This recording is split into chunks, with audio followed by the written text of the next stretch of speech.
what we have here are vulnerable children, whether they turn out to be gender dysphoric or not, and most of them will not be. Now, protecting children is a primary function of a good society. If we could travel back in time 20 years and tell people that kids were lining up to have their breasts cut off or hormones interfered with, we would be absolutely horrified. And I know people like to go on about progressive thought and moving society forward, but do you think we might have progressed in the wrong direction when it comes to concerns of child safety? Oh, I think we definitely have. And I think an inquiry would have established the consequences of what we're doing here. And, I'm waiting for the day, and it may not come too late, which will say, sorry to these children who've been permanently disfigured for life for no good reason. Now, it may be that as children grow up, and reach adulthood at age 18. After all, you can't have a tattoo until you're 18 without your parents' consent, but you can go down the path of transitioning without your parents' consent.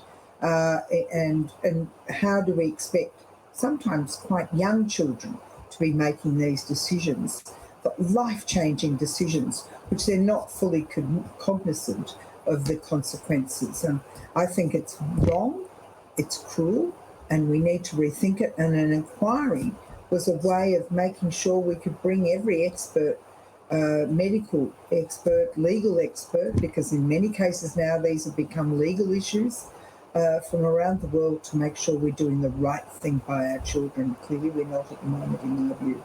Well, I mean, an inquiry would obviously look at the detransitioners, because there is an entire movement of kids who grow up and then say, actually, I was abused by the medical system, and they are seeking some kind of recompense for that, and often some legal recompense. Now, there is a major detransition movement in the US and UK where they are perhaps a few years ahead of us in terms of the gender affirmation surgical environment. Now, are we seeing, like, we've even got court cases, if I remember correctly, lodged against medical institutions, particularly in the UK, about this.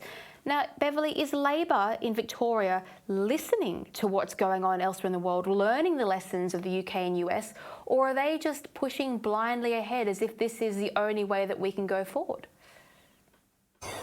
They absolutely are. This is an ideological issue for them, and the crossbenchers who vehemently opposed the motion. I mean, I was called a transphobe in the Parliament.